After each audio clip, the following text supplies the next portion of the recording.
নমস্কাৰ সকলোকে স্বাগতম জনাইছো মোৰ ইউটিউব চেনেললৈকে। আজি এই ভিডিঅ'ৰ জৰিয়তে অসম চৰকাৰ শিক্ষা বিভাগে মুকলি কৰি দিয়া নিম্ন প্ৰাথমিক আৰু উচ্চ প্ৰাথমিকৰ কাৰণে যি ৫,৫৫০টা পদ মুকলি কৰি দিছিল, সেই পদৰ কাৰণে আকৌ পৰ্টেল খুলি দিব নেকি? যিদিনা 10 ডিচেম্বৰত এনআইএছ খুলি দিছে, তাৰ পিছৰে পৰা এইটো বিষয় বহুলভাৱে ছ'চিয়েল মিডিয়াই হওক বা হোৱাটছআপ গ্ৰুপবিলাকত বহুলভাৱে চৰ্চিত হৈ আছে। আকৌ পৰ্টেল খুলি দিব নেকি? যিসকল এনআইএছৰ প্ৰাৰ্থীয়ে প্ৰাৰম্ভিক পৰ্যায়ত আবেদন কৰা নাছিল, সেইসকল প্ৰাৰ্থীৰ কাৰণে আকৌ পৰ্টেল খুলি দিব নেকি? এনেকুৱা ধৰণৰ বিভিন্ন প্ৰশ্ন কৰি কমেণ্টছো কৰি আছে মোৰ ভিডিঅ'বিলাকত। গতিকে সেইটো বিষয়ৰ ওপৰত আজি এই ভিডিঅ'টো বনাব বিচাৰিছোঁ। প্ৰত্যেকৰে কাৰণে ভিডিঅ'টো যথেষ্ট গুৰুত্বপূৰ্ণ হয়, শেষলৈকে ভিডিঅ'টো চাই থাকিব।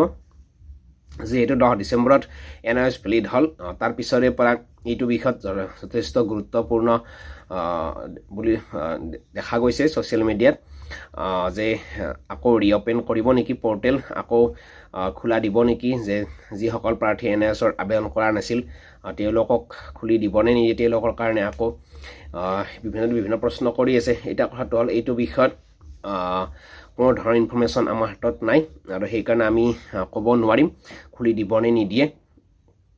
আৰু এইটো বিষয়ৰ ক্ষেত্ৰত অসম চৰকাৰৰ শিক্ষা বিভাগে হয়তো নটিচ জাৰি কৰিব অ'পেন কৰি দিয়ে নে নিদিয়ে। গতিকে যেতিয়া অ'পেন কৰি দিব তেতিয়া আপোনালোকক নিশ্চয় জনোৱা হ'ব এইটো বিষয়ৰ ওপৰত। গতিকে আপোনালোকে কানেক্ট হৈ থাকিব চেনেলটোৰ সৈতে, নিশ্চয় আপোনালোকক জনাম।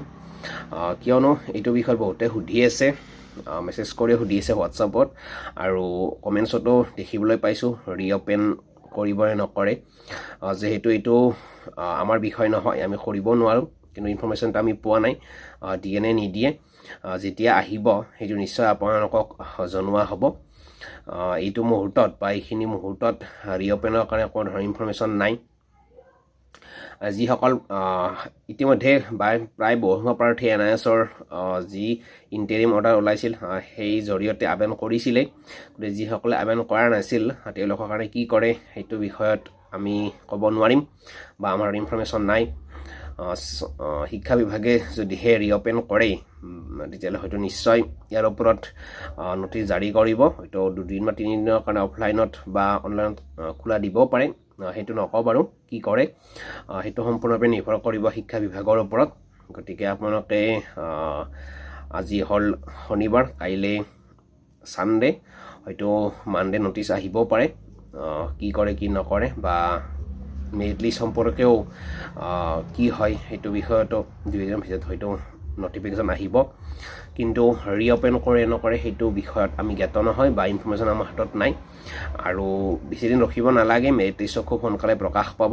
যিহেতু বহুদিন এবছৰে হ'ল, গতিকে হয়তো আৰু বেছিদিন নালাগিব। আৰু এনআইএছৰ সমস্যাটো যিহেতু সমাধান হ'ল, গতিকে সেইফালৰ পৰা বহুত বেছিদিন নালাগিব, খুব কম দিনৰ ভিতৰতে মেৰিট লিষ্টটো প্ৰকাশ পাব। আৰু ৰিঅ'পেনৰ কাৰণে হয়তো শিক্ষা বিভাগে কি চিন্তা কৰিছে সেইটো তেওঁলোকে নিশ্চয় জনাব।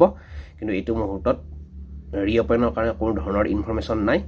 সেইটো আপোনালোকক ইনফৰ্মেশ্যন মানে আমাৰ হাতত নাই বা আমি পোৱা নাই, সেইটো আপোনালোকক জনালোঁ।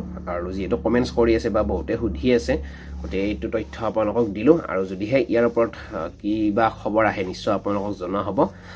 আজিলৈ এইখিনিয়ে, ধন্যবাদ।